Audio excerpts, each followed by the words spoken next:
Next, we will turn to practical strategies for embedding sustainability at scale.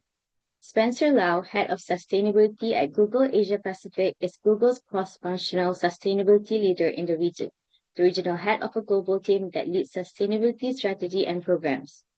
He is an active advocate for leveraging artificial intelligence and digital technologies to tackle critical sustainability challenges.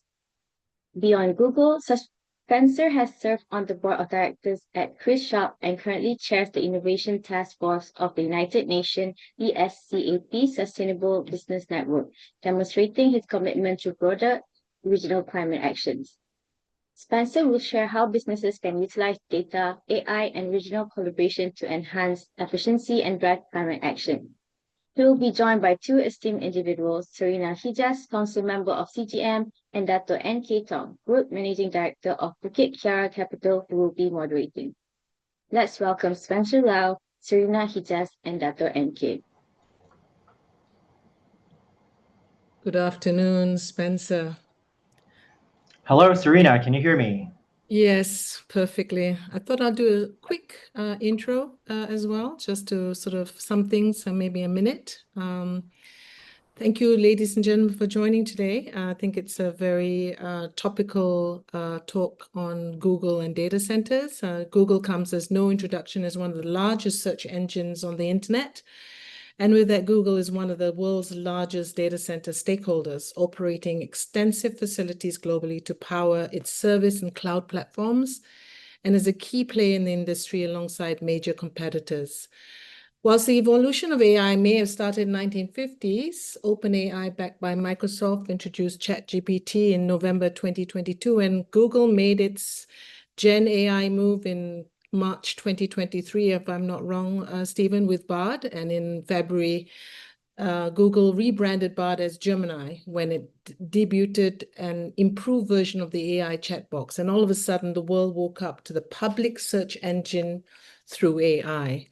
So Spencer is, of course, Google's sustainability leader for Asia Pacific and driving regional strategy and programs while championing AI and digital solutions for sustainability, entering now into Malaysia with their hyperscale data center.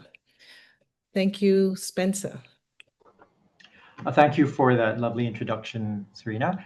And first of all, thank you to Climate Governance Malaysia for the invitation and the opportunity to address this crowd. I would like to share my screen now, if I'm able to do that.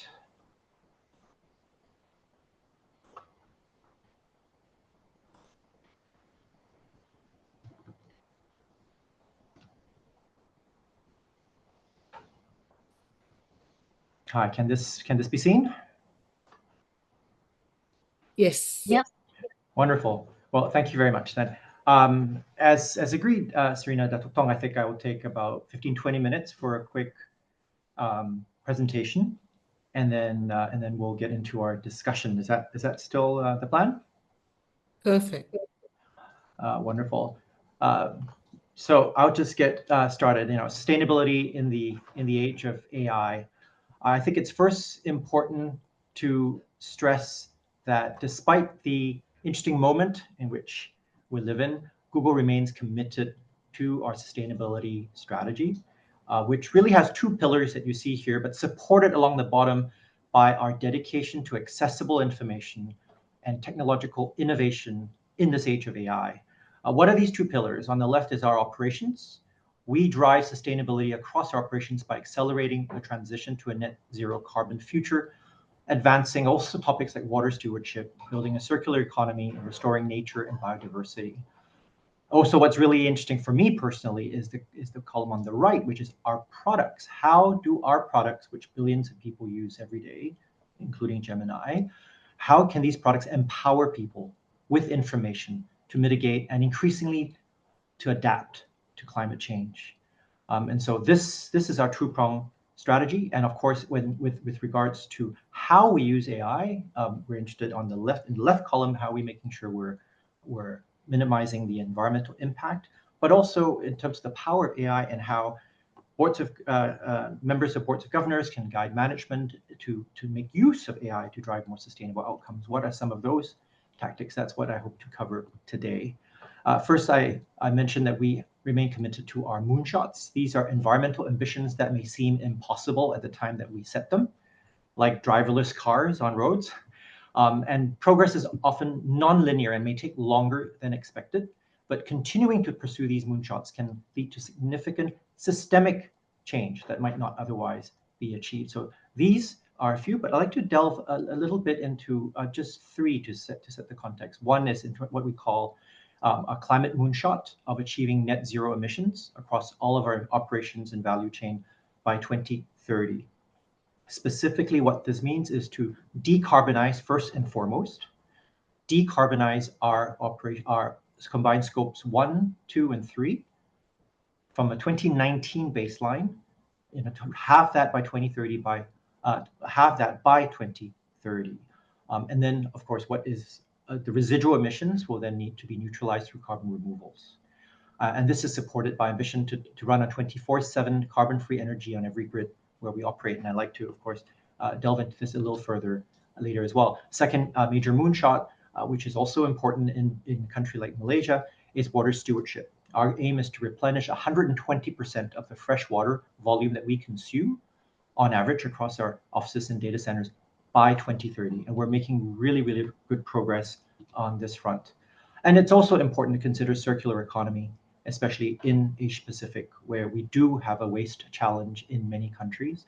And we aim to maximize the reuse of finite resources across operations, products, and supply chains, and achieving zero waste to landfill, and even zero food waste to landfill, and using as much recycle or renewable material as possible.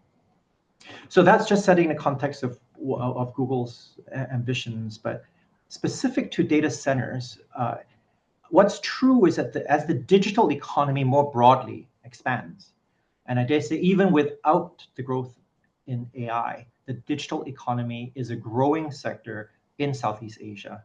More people are still coming online for the first time. There's more adoption of apps.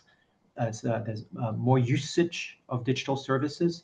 So that entire digital economy, as it expands, we will need more electricity. And certainly artificial intelligence contributes to that. But it's important to note that AI, it needs power energy to power these solutions, but it's not just data centers. If you look at this graph here, we're seeing this shift that's driving an increased need for electricity from other sectors as well, from industrial production, the electrification of industries, to increasing cooling needs and amid record-breaking temperatures in many countries. So in fact, the International Energy Agency projects that the increase in electricity demand from data centers right up to 2030 will actually be less than that needed for cooling purposes, not surprisingly in a world that's warming. However, this nevertheless has an environmental footprint that needs to be responsibly managed. So the best data right now that's available comes from the International Energy Agency. As I mentioned, they released a report called Energy and AI. This was a special report that was released in April earlier this year. And I would recommend anyone that's interested in the topic to take a close look. Because there was a lot of pooling of very proprietary data that came across countries and companies.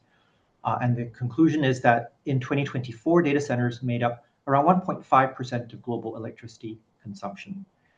Now, this is expected to grow, and it is that growth, as we mentioned, that is a challenge, especially in more developed parts of the world, which had seen actually declining electricity consumption over many years.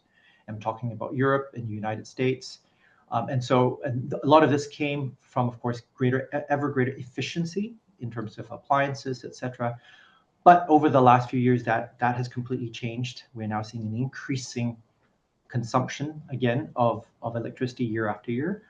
This is due to factors like the electrification of mobility. I'm thinking of electric vehicles, but also, of course, due to data centers. And with this growth, we expect that data centers to represent around 3% of total electricity demand. And that's it's actually around what Japan as a country consumes in terms of electricity today. So just to set that in context. The good news, though, is that there is a way to make this progress while also making progress on environmental commitments, although, of course, it is a journey. So I'm pleased to share that in 2024, although Google's energy consumption increased 27% year on year from 2023, we managed to reduce our data center energy emissions by 12%. And so this is the result of more than a decade of work, reducing emissions from energy use and scaling smarter, et cetera. So we expect that trajectory to get steeper and faster in the years to come. And it goes beyond just 100% renewable energy matching. What you see here is that we have actually at Google maintained 100% renewable energy match on a global basis every year since 2017. This is something we will continue to work on. However, we realize now that that's in a way not quite good enough. Because it is important to note that even though you have an annual matching of renewable energy, on an hour-by-hour basis, when the sun doesn't shine or the wind isn't blowing, you are oftentimes still consuming electricity that's generated from fossil fuels. So we believe that the higher ambition is to actually look at what we call hour-by-hour, grid-by-grid, 24/7 carbon-free energy. So this way we can really align supply with demand in terms of carbon-free energy in real time. That's the vision that we're working towards. We believe it drives real-world reductions, accelerates grid decarbonization, and mitigates electricity price volatility. And we've done we've worked with think tanks and research institutes to look at this, even in our region, and the recent report by Transition Zero, modeling how that transition could play out with commercial and industrial customers adopting this methodology in India showed that it actually led to lower cost decarbonization than a blanket use of annual energy matching. But of course, this is a journey and it's difficult. We believe, taking reference from research and organizations that are looking at this topic, that the real benefits of decarbonizing grids through this methodology comes at around 80% hourly matching to carbon-free energy. And we're actually really pleased that 9 out of 20 of our grid regions with Google-owned and operated data centers are at least 80% carbon-free energy. In fact, some, as you can see here, are over 90%. I'm sure it will also jump out to the audience that where there is a challenge is our part of the world in the Asia Pacific, which does rely on a more fossil fuel generation for electricity. And that, as Serina pointed out, we're adding more circles to this map in the years to come, starting with Malaysia. So, but progress is possible.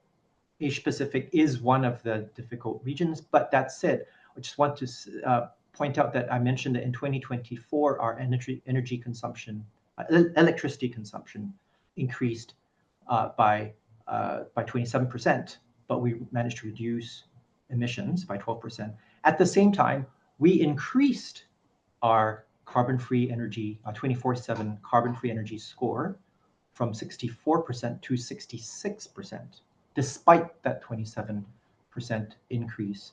So bit by bit, with a lot of effort, you can continue to make progress, and we intend to do so in this part of the world as well. So a key driver of that ability to decarbonize and really reduce emissions is to make sure that you have really, really high power usage effectiveness, or I should say really efficient power usage effectiveness, which actually translates to a low score.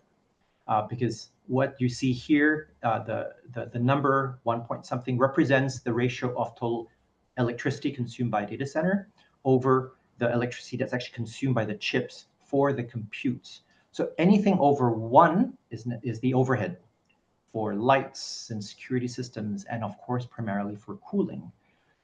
And of course, it's not possible to go below 1. But we globally have been at 1.10. So that means about 10% overhead. And as of 2024, we're pleased to share that we managed to drop that down to 1.09. And we are aware that it's possible to get down to 1.06, 1.05, but it'll be a journey there. And this represents a lot of work. And that's on the hardware side, but that's the overall power usage effectiveness of data centers. Other ways that are really important is your use of models. So as well as the type of specific hardware you're using. So in terms of software, the models, these are the software techniques. We're part of the Green Software Foundation. We're leading the industry in making AI models better, faster, and more efficient. And there are techniques like quantization, containerization, etc., that can speed up large language model training efficiency by up to 39% on one of our piece of equipment here. From the hardware perspective, we launched earlier this year Ironwood. That's the code name for our 7th generation and most powerful tensor processing unit, TPU. This type of processing unit is used for inference. So it's really a critical part of AI infrastructure. And this 7th generation uses nearly 30 times less energy than the 1st generation TPU, which was released in 2018. So in 7 years, we've made that level of improvement, and we think we can keep pushing that boundary. So if you take a step back, you can see that compared with 5 years ago, our data centers now provide 6 times more computing power per unit of electricity.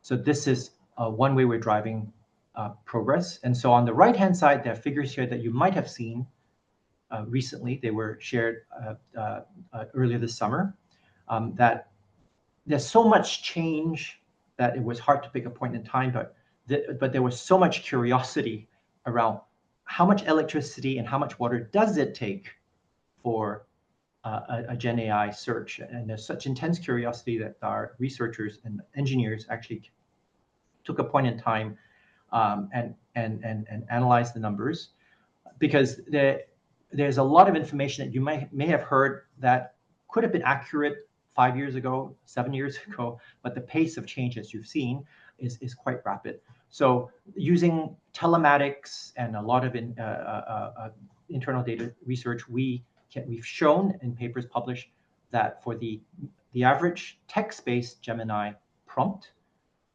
it takes around 0.24 watt hours of electricity and 0.26 milliliters of water to process. And that translates to about 9 seconds of watching TV and about 5 drops of water. Now that said, it doesn't sound like a lot. Of course, we see that the number of prompts is growing very rapidly around the world. So there is undeniably an environmental footprint here that we have to manage. But I think the key message is that it may be lower than many people think, and we need to continue pushing that down. So, as we proceed, Google has that plan to achieve our net zero ambition. How are we intending to do that? We've laid out a transition path here that actually relies a lot on clean electricity, which is a key topic for this session, because not only for our operations, but a large part of our scope 3 actually comes from our supplier scope 2. So that's an important topic for us. Hence our focus on advocating for 24/7 carbon-free energy in the grids that we operate. So taking a step back, I've said that's the left side of the first pillar, our operations. But what about the broader opportunity? So it won't surprise anyone that we at Google were very bullish on the AI opportunity. So without talking about economic prosperity and advancement in science, we also know that AI can be an ally for difficult problems like healthcare, but also climate change, and in particular, in what you see here in terms of mitigation benefits. So a recent study published in Nature by Lord Nicholas Stern and other researchers with the Grantham Research Institute, in an independent study, they calculated bottoms up, with this paper can be found online, that AI can be used to reduce global greenhouse gas emissions by about 3 to 5 gigatons per year by 2035 from the three main sectors: power, food, and mobility. So the true number could be greater if you add other areas where this can apply. And this is about, I dare say, 5 to 10% of global greenhouse gas emissions. And for comparison, the midpoint mark, 4 gigatons, that's about India's annual emissions. So it is considerable. And so all companies, including Google, we're wrestling with how do you seize that opportunity to make that number come true. Now, at this point, I think, mindful of audience interest in, okay, what does this mean for broader companies when it comes to using AI to drive more sustainable outcomes? Now, we do know that across industries, companies are facing increasing pressures from consumers and governments and their board members to build more resilient and sustainable businesses. So how can AI drive compliance, efficiency, and value creation? And you can see some of the opportunities that are laid out here. More concretely, though, there are 5 AI trends shaping how companies can manage sustainability. And maybe this is an interesting slide for the audience, because these are terms that you must have heard if you've been following what's happening with AI. First is multimodal AI. So instead of relying solely on self-reported data from a factory, multimodal AI can analyze live satellite imagery to track deforestation in your supply chain, for example. It can listen to the sound of machinery to predict maintenance needs and prevent energy-wasting failures. It can watch drone footage over a pipeline to detect methane leaks invisible to the human eye. So the implication is profound. We are moving from periodic audits to persistent 24/7 monitoring, and this gives us a complete, verifiable, and real-time understanding of our operational footprint. The second trend would be AI agents. So imagine for a moment that an AI agent is tasked with your quarterly emissions report. It doesn't just wait for data. It proactively pulls energy consumption data from every facility, queries your logistics partners for fuel usage, and gathers waste management metrics, and then cross-references this data against the latest GRI or TCFD standards, drafts report, and flags any anomalies or missing information for human review. That's a major driver of completeness, accuracy, reliability, but also efficiency. Trend 3 is assistive search. So this is about making it much easier to find information within your company. For example, an R&D team can ask, what are the most promising biodegradable alternatives to PET plastic for packaging?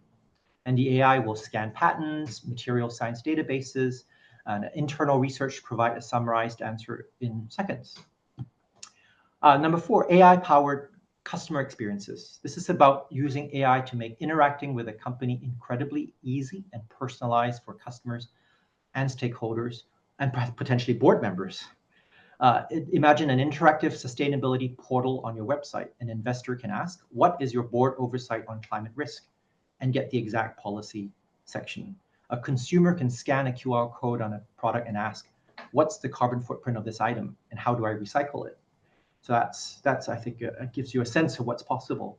I don't think I need to spend a lot of time on trend 5, AI and security. As AI becomes more powerful, it can also be used to enhance security, given that there's more and more sensitive data that's more distributed, and we know that cyber threats to our infrastructure, like solar farms or water recycling plants, that these attacks are becoming more sophisticated and costly. So, with the right approach, we see AI helping companies create competitive advantages in different ways, accelerating real-world problem solving. That's one. Geospatial AI can analyze satellite imagery and sensor data to monitor supply chains for risks like deforestation, water stress, other environmental impacts. It can also model physical climate risks such as floods or wildfires to help businesses adapt their operations and infrastructure. And so there are many use cases here. And second, you can get a deeper understanding of unstructured data. So I think I spoke about this, but AI can analyze vast, really vast and varied data sets to provide a more holistic view of your sustainability performance. And then finally, automating data gathering and ESG reporting. I've touched on this, so this really brings it to more concrete examples. And the next few slides perhaps just whet the appetite for a little bit more. AI is helping companies reimagine the sustainable practices. Measuring progress towards ESG, you're optimizing energy and resource usage across operations, building tools, and also growing your business in a low carbon transition. So just to wrap up, just to show a few possibilities that we're seeing being used in terms of optimizing energy and resource usage through supply chains, reducing fleet emissions and route optimization, network performance, finding new business opportunities in the low carbon transition by, for example, integrating geospatial data to improve financial decisions and unlocking new services to drive innovation, reducing emissions of cloud apps and infrastructure because you have the tools to measure and therefore incentivize the better usage of these resources, etc. So hopefully that gives the audience a quick tour du monde of the themes and the opportunities. And I really look forward to the discussion. Thank you, Spencer. That was very interesting to hear, especially I think on the carbon-free energy that you've reached about 66%, and I think you're en route to getting to the zero, which is quite a hard task. I think in Malaysia, with 45 data centers reportedly entering Malaysia, driven by an expansion of hyperscalers like Google, TikTok, Microsoft, AirTrunk, GDS, etc., fueled by digital growth and AI adoption. There's a concern in Malaysia about these hyperscalers like yourself on the impact to our energy grid. And I'm sure in preparation for Google coming here, you've actually looked at what are the opportunities for renewable energy and the energy grid in powering up your data center. And this is without talking about the water aspects of your data set, especially because we're in a tropical environment. So data centers in the West, whether it's in America, etc., is in a much cooler environment.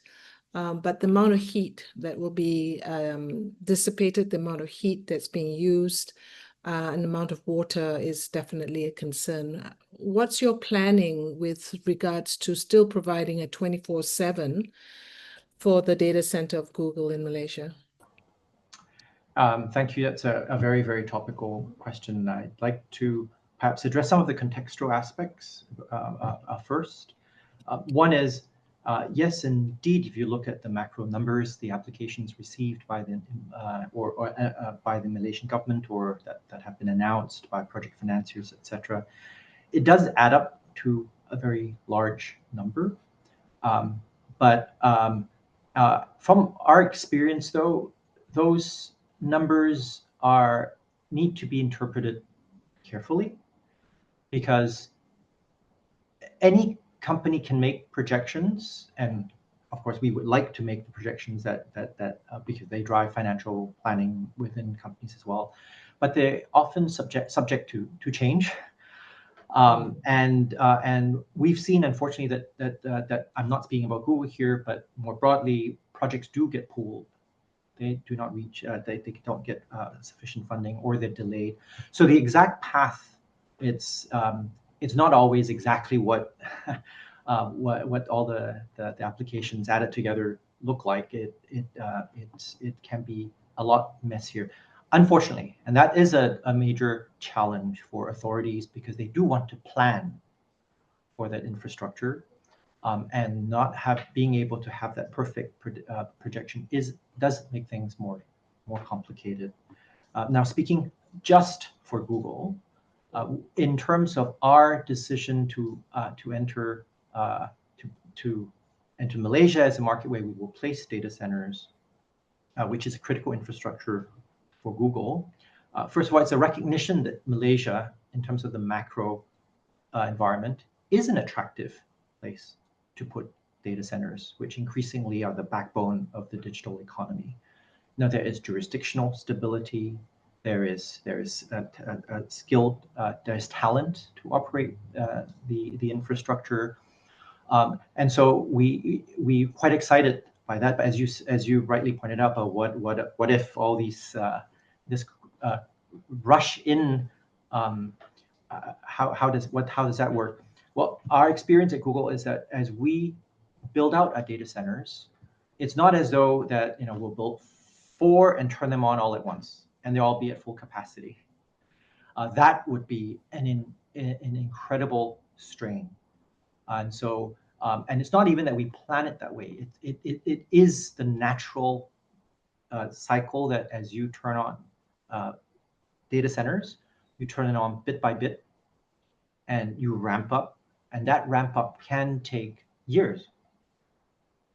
And certainly the scale of what we think is the full potential for Malaysia suggests that that ramp up will take a few years as we gradually, as the business gradually grows, as we route more computing into the Malaysian market. So it is going to be a gradual curve. So I think that's number one. Number two, we have. This is not a comment about the Malaysian specific discussions with the Malaysian government in terms of Google's entry into new markets anywhere in the world, even with subnational level governments. There are always discussions around what the pathway is to powering such assets with carbon-free energy. So, because we are very public with that commitment and that moonshot ambition, and so we have to have explicit conversations of what does that path look like.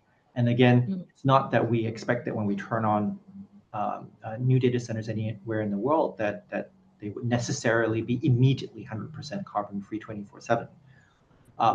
In some cases that might be possible, but it's often having a view of the forward trajectory, and so I would say that in every situation we would be in touch with local governments about what that trajectory looks like, and we to take a broader look at greater APAC, we are actively investing in additional new sources of renewable energy. So we signed 15, 20-year offtake agreements with large utility scale projects. You can see this in India, for example. We would sign innovative ones where, for example, in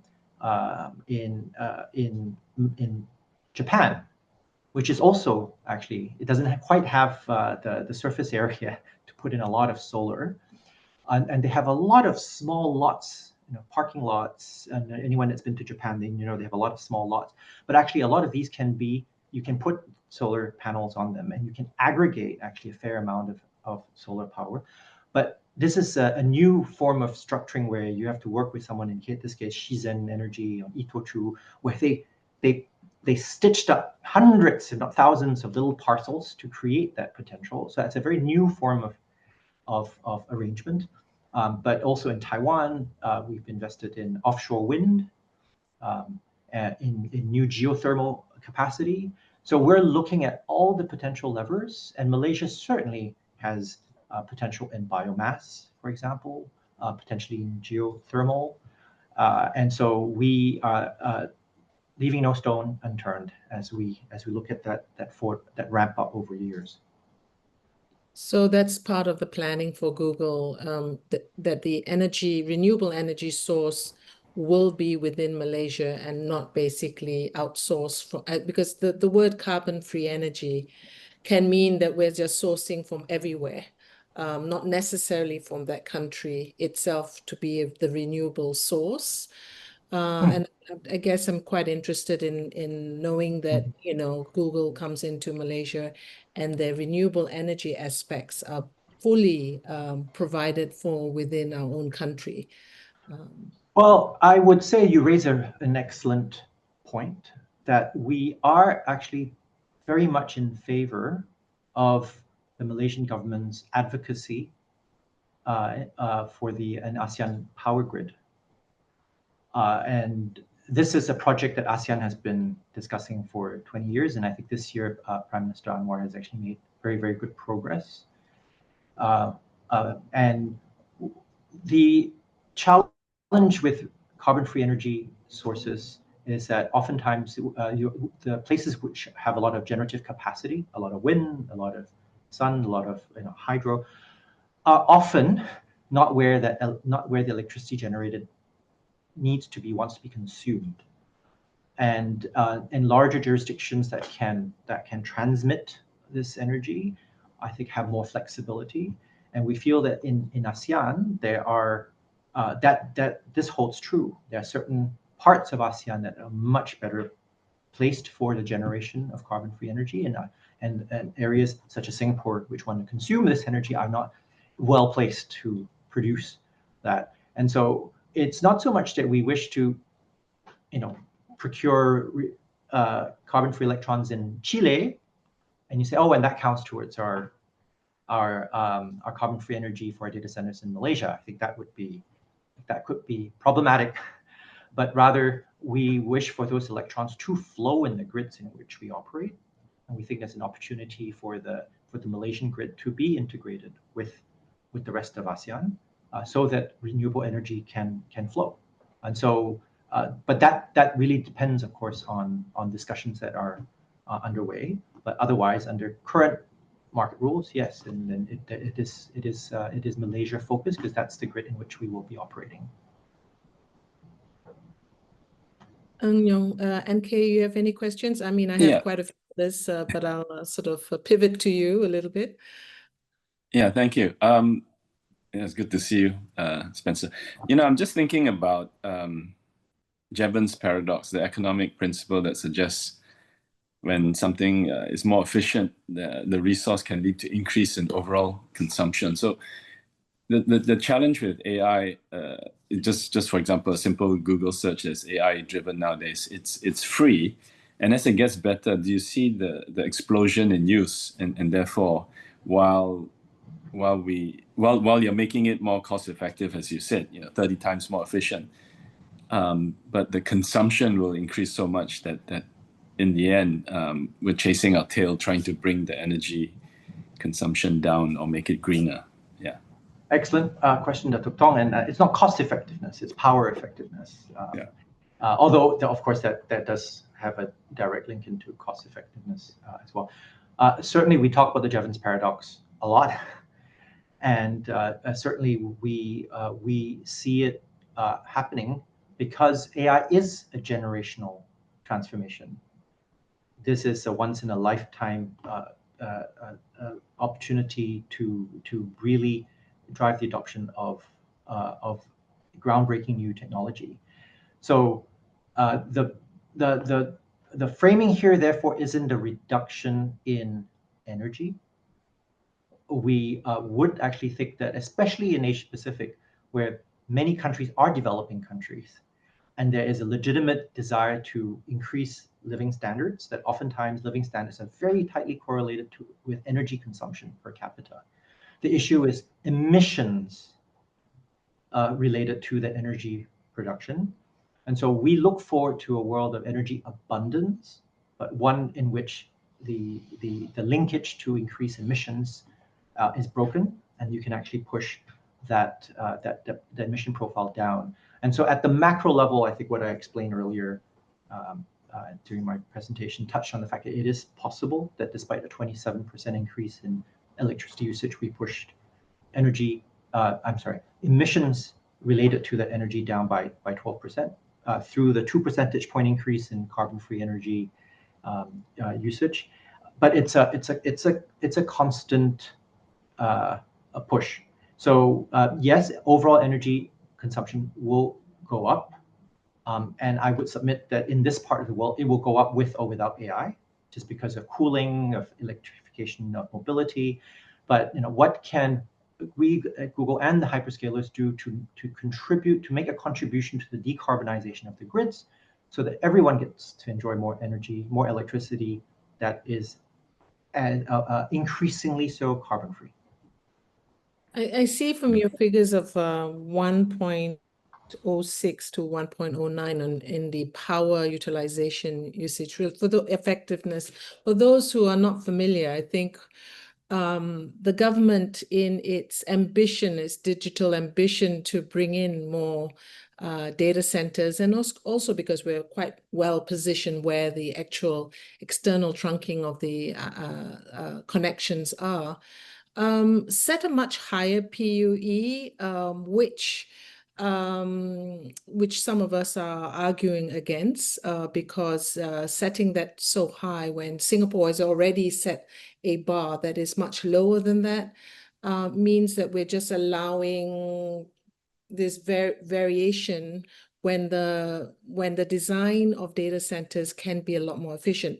With the PUE of 1.06, does that mean the water consumption is much higher? Because usually they say there's a balance of the two in the tropical environment. So, actually, water, Malaysia at its 220, 230 liters per capita is probably fairly high, and that's probably because of industries.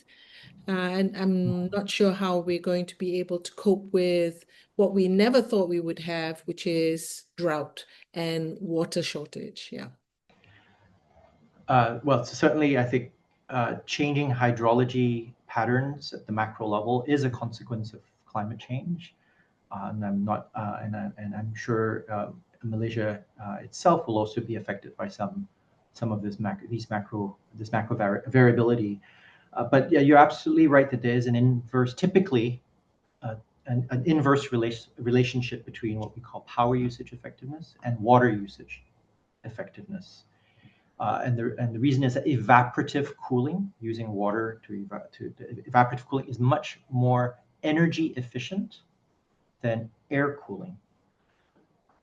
Now, just to be clear, Google's global average PUE for our own and operated data centers is 1.09.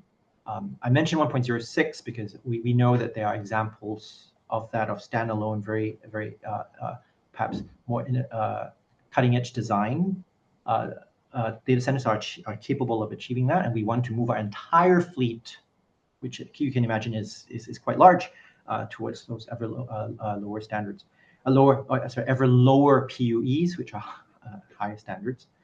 And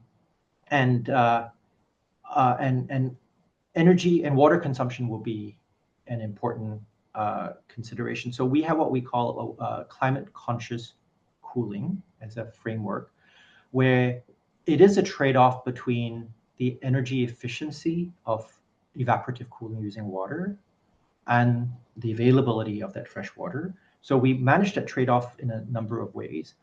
One is, what's interesting is that the lower your PUE, actually a part of it is driven by the fact that there's just less of that heat that you need to evacuate.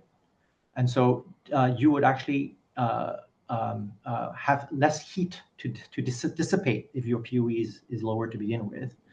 So that's really important.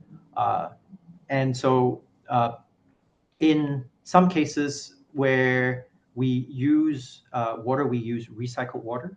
There are cases where we use industrial water. There are even cases in Finland where we use sea water.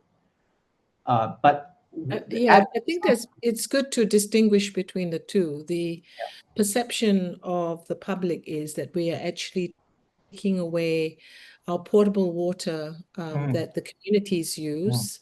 Whereas I think down in Johor, we're seeing now in terms of seawater and in terms of using wastewater, recycling wastewater to use it for data center, because it's actually industrial water, not portable fresh water so much that you need. Right. So is that an area of innovation or area that you will be exploring? We are still constructing our data centers in Malaysia, But certainly, if you just look at our broader fleet, we have clear examples of where all this have been implemented. Seawater is an interesting one because it actually requires additional engineering because seawater is bioactive. Things can grow. And I can imagine that seawater from the tropics would be even more bioactive than, say, the seawater in Finland. So there are engineering challenges with that. But we do look at all forms of water for that cooling. And secondly, you can reduce even that by the use of direct-to-chip cooling, whether it's immersive cooling or direct-to-chip. We've been using that for many years, especially for the most advanced AI processing units. And so this more efficiently captures the heat. And of course, there's always a secondary heat exchange that needs to happen so that heat is then dissipated. But it still reduces the amount of water and energy required. And increasingly, we're also looking at dry coolers through radiative cooling that can further reduce the use of water. But typically, again, these would be more energy intensive. So the trade-off, just to get to the core point, is that it's a trade-off between the carbon emissions from the increased power that you use to not use water to cool a data center versus the value of the water resource that you're consuming. Ideally, it's not the fresh, drinkable, potable water that communities use, but other types of water. And so that balance is something that we take very, very carefully. And on top of that, I did mention that one of our moonshots is 120% replenishment of the fresh water that we use. And there are projects that we're working on in Malaysia to replenish fresh water for the benefit of communities. That sounds good. I think there's only one burning question left that I haven't, but I'll let that NK perhaps some ideas from you. Any questions from yourself, Tong? Yeah. So last year, 2024, was quite a landmark year for AI data centers and nuclear energy. So Malaysia aside, or maybe Southeast Asia was still a bit early, but I know one of your competitors spent $650 million US for AI data center park to be sited next to consume the energy coming from a nuclear plant next door. Another one spent $16 billion US to restart 3 Mile Island. And I believe Google has invested with Kairos Power to buy electricity from their SMRs. Where do you see this trend? And is there a preferred form of energy from these hyperscalers? And to what extent are you investing to have a share of the power from the grid? And to what extent are you aiming to privatize it so that energy is secure? You know? And one of my concerns in the long run is at the rate of growth of AI data center electricity consumption, some areas may run short, and utilities might prioritize homes versus industry. So any thoughts on that?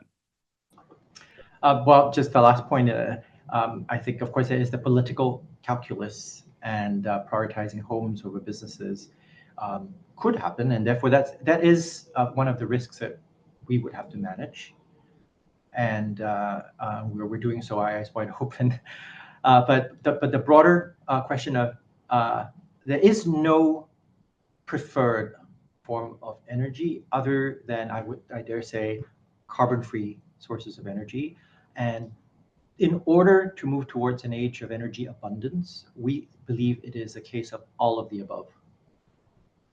It would be too reductive to say it's only solar, it's only wind, it's only nuclear. Hydro. You need all of the above. And so, yes, nuclear comes with some challenges, but whether it's safety, which would be top of mind for most, but also in terms of the treatment and disposal of the nuclear waste. That's why, and also for investors, actually, the propensity to go over budget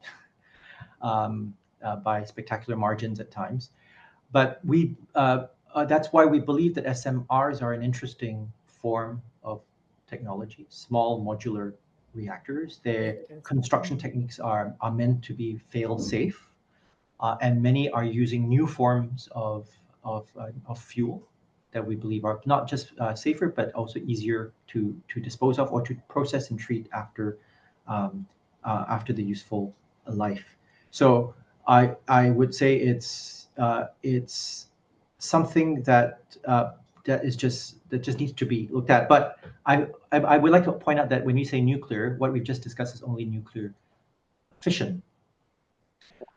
We're also very much invested in the development of nuclear fusion through our investments in Commonwealth fusion systems, etc.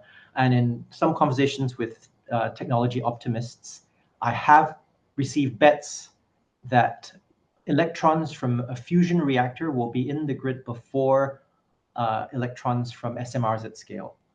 And at scale, because the moment you get to one fusion reactor, that's typically at scale already, because the fusion reactors will be quite powerful. So I know many people that would take up that bet. That is not going to happen, but that optimism is out there. Good to Well, know. I think MK has been looking at that whole area of nuclear in every entirety. So I think, he probably will whisper to us later on what the possibilities are. There is another potential environmental blind spot that we've not been talking about, and that's something I've seen recently with regards to noise. There's a significant health and well-being issue raised in some of the American locations of hyperscalers next to communities, where there is stress from this humming noise that comes from a 24/7 data center, causing stress, sleep disturbances, things like this. Are you familiar with that? Is that a real issue? Is that something that you buffer yourselves when you locate? Almina's around the corner from where my parents live, so I've got to know this. They're quite away from you. They're more than a half kilometer away from you. In Sungai Buloh, but it is low frequency, what they call pervasive low frequency noise from data centers. I will not deny that is an issue if you've read about it. I can only say that in my time with Google, I have not come across that issue from just a Google perspective. And I think there could be a number of reasons for that. I would not an expert in the acoustics of data centers, but having been close to some, a lot of that persistent noise actually is from the cooling systems. The humming, and because it needs to be cool, keep a building cool 24/7, and you would need more cooling systems if you have a PUE of 1.5, which is your typical enterprise PUE. But because we are at 1.1, I certainly believe that amount of noise would be less. And secondly, it's got to do with the quality of construction too, in terms of the building materials made. And perhaps one reason is, to be fair, that I haven't heard this issue come up yet, and I'm not asserting that these issues don't exist, but it hasn't come up to my attention yet. But I think it could be because of the design of the buildings themselves. Another reason could be location. You would have to be fairly close to someone's home for them to hear that noise. And our experience so far, at least in this part of the world, is our data centers aren't co-located right next to communities. But to your point, that's something that could change in the future. But I'm sure that this will be examined, and why I say that is that Google, and to be fair, our peers as well, have very robust community engagement practices. We can site a data center only within communities, only at the at the acceptance of that community. And so we have lots of dialogue. And so I'm sure if this issue were to come up, it would be addressed. Yeah, and coming down to design and location, I'm always intrigued. I think we had a discussion this morning about electrification and EVs. We get so energy efficient. I'm not sure about the waste efficiency just yet, but why is it that we're designing the manufacturing of cars and the data center buildings, I mean, as not sort of green buildings as such, you know, in the sense of not having, I'm a big proponent of creating buildings that that have utilitarian usage, but are also friendly to communities around them. But yeah, data centers. Are you commenting on the architectural aesthetic? Yes, I am, being an architect. I guess, you know, even green parks, you know, the development of green parks. And when we say it's in, when we think of the location of Google, Microsoft, and all the rest of it, operationally, you know, they like to be in a sort of a green park and all the rest of it. But when we think about data centers, I guess because they're close to sort of manufacturing, they do not have this outlook at all. In fact, they're utilitarian, I guess, to know. I could buffer the buildings with greenery all around, you know, all the rest of it. But I think I'm that you make digressing a fair point, but I guess it's at this point in time, it's about prioritization. And our two top priorities, one would be power usage effectiveness. So it would be the insulation, you know, ability for the buildings to the building envelope to be basically, especially in the tropical here, having the cooling around the building, or exactly insulation around the building. And number one, and number two would be increasingly so low carbon materials, low carbon construction techniques, and that does take quite a bit of experimentation to get right. So I guess with these two key priorities, the aesthetics is unfortunately is not the top priority at this point. I don't have any questions on the floor. Are there any questions on the floor, from the floor?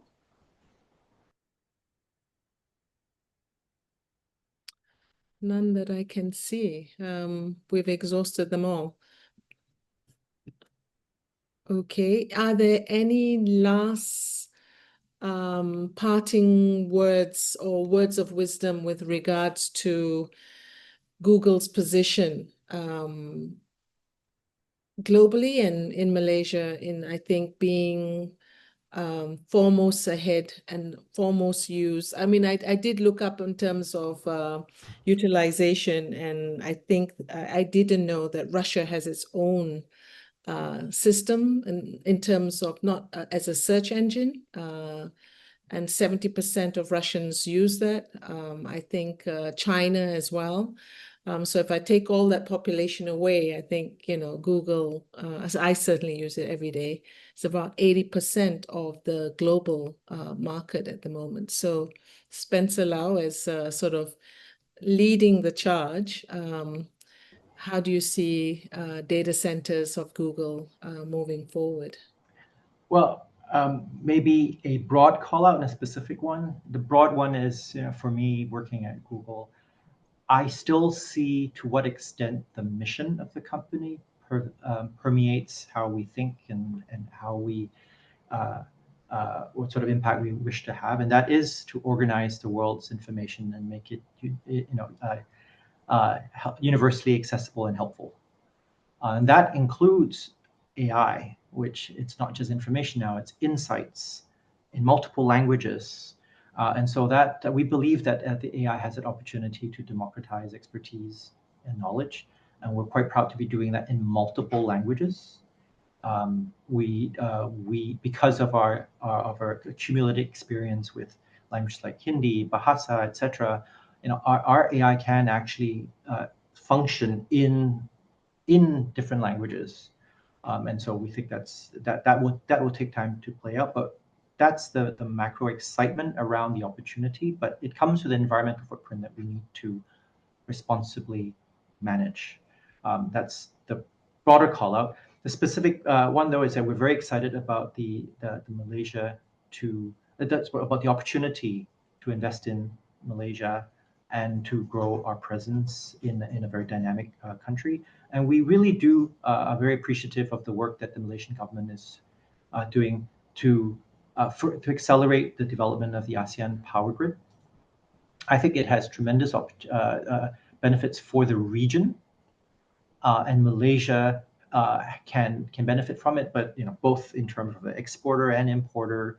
But I think the fact that Malaysia can be seen as the honest broker here that's really pushing on a topic of common interest, I think is a great example of Malaysian leadership at a time when it's needed.